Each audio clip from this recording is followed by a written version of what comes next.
Hello,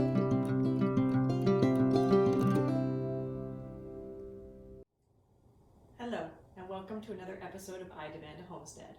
My name is Amanda, and today what we're going to be talking about is the basics of dry curing meat, and specifically dry curing pork. This is something that people used to have to do before refrigeration in order to preserve their meat and keep it so that they could have it and it would be edible in the winter times or when they didn't actually have those animals with them. So we do it now because it tastes good, and it's kind of a unique way to kind of use different parts of the animal and create a really flavorful, nice product. So what we're going to be talking about over the next few sets of videos is going to be specifically, I'm not going to do like salami and stuff because that's a lot more difficult to make sure you have the correct kind of temperatures and things that you need. I'm going to start with more kind of whole muscle curing, dry curing. So what we're going to do is we're going to do a copa, which is kind of probably maybe you've heard of a capicolo. This is part of the neck muscle of the pig. Then we're also going to do a cured pork cheek, which is called in Italian I can never say this right, guanciale, sorry. And then we're also going to do something which is called lardo, which is the back from the fat of the pig, which is also kind of commonly cured and then could be sliced thin. So we're going to kind of talk about how to do these three. These are kind of really nice starter dried cured meats that you can make at home.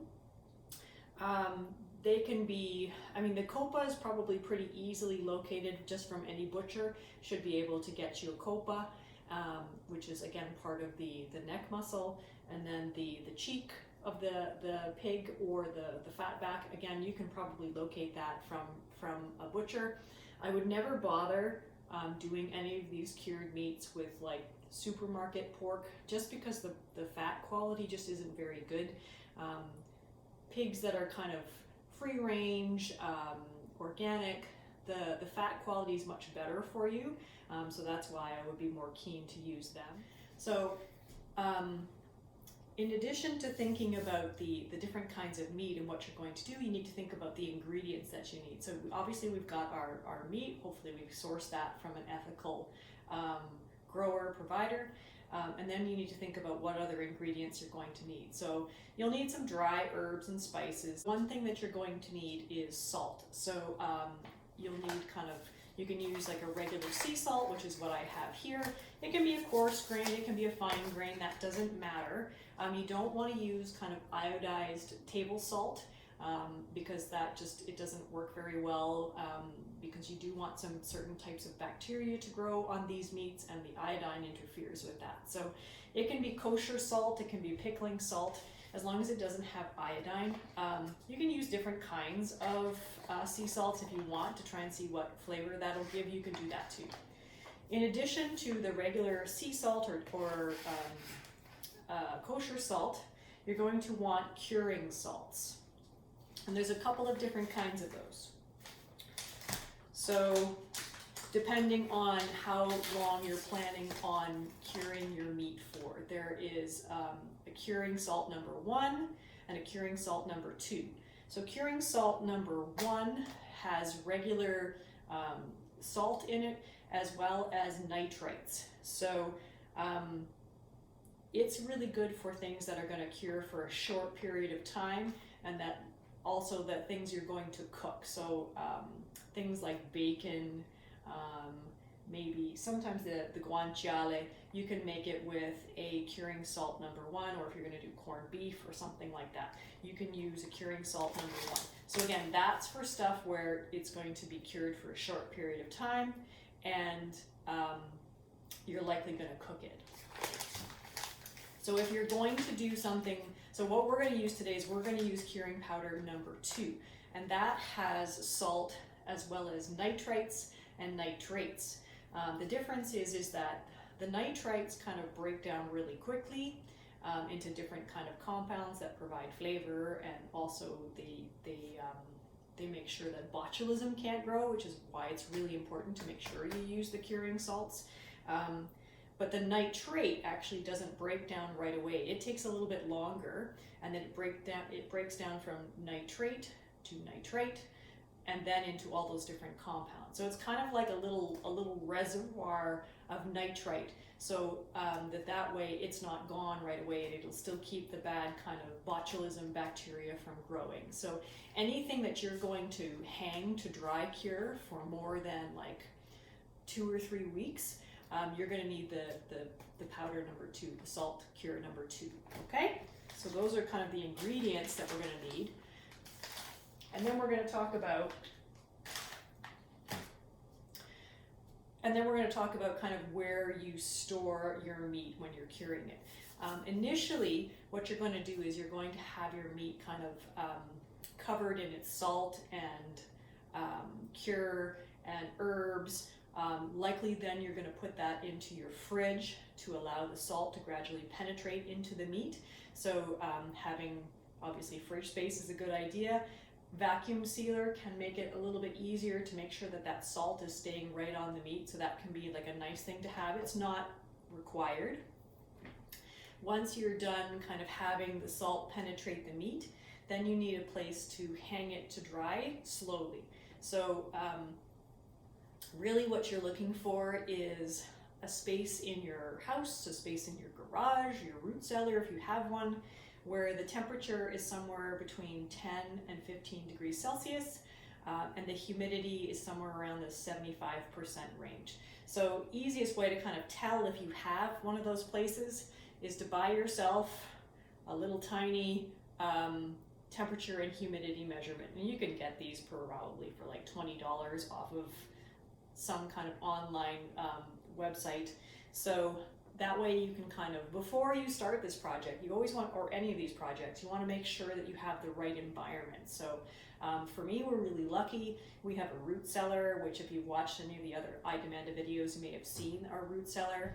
And we kind of, the temperature stays pretty good in the fall, and then again in the spring.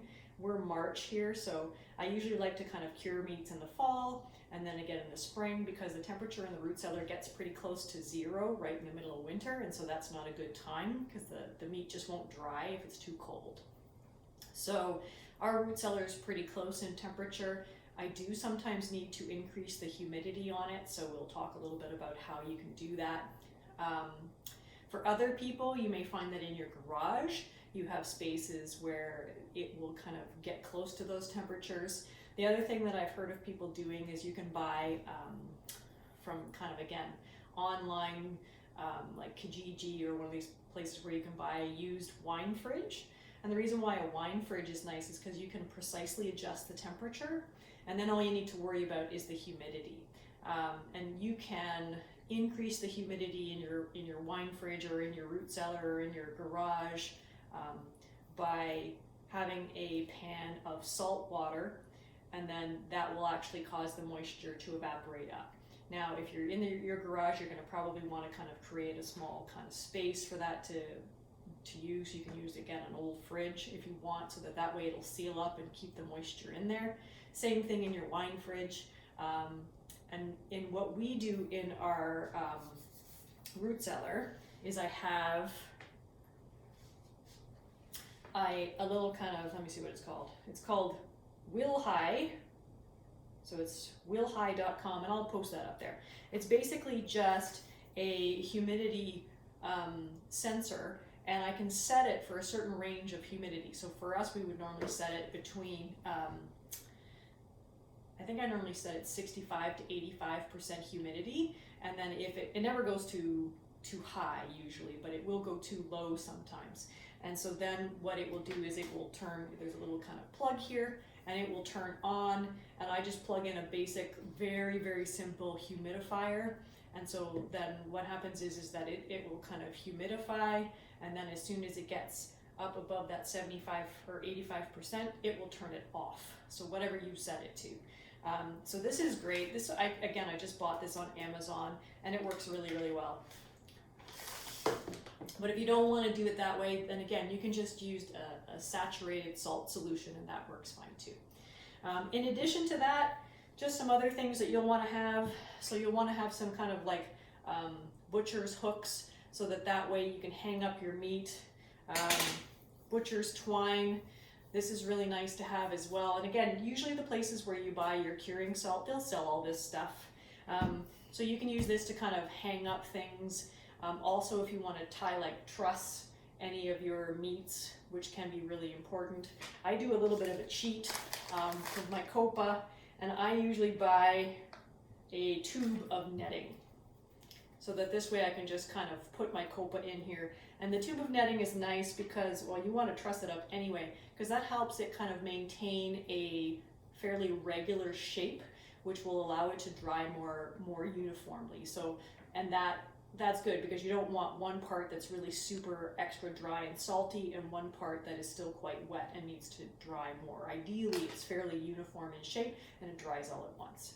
So these are kind of the basic things to have.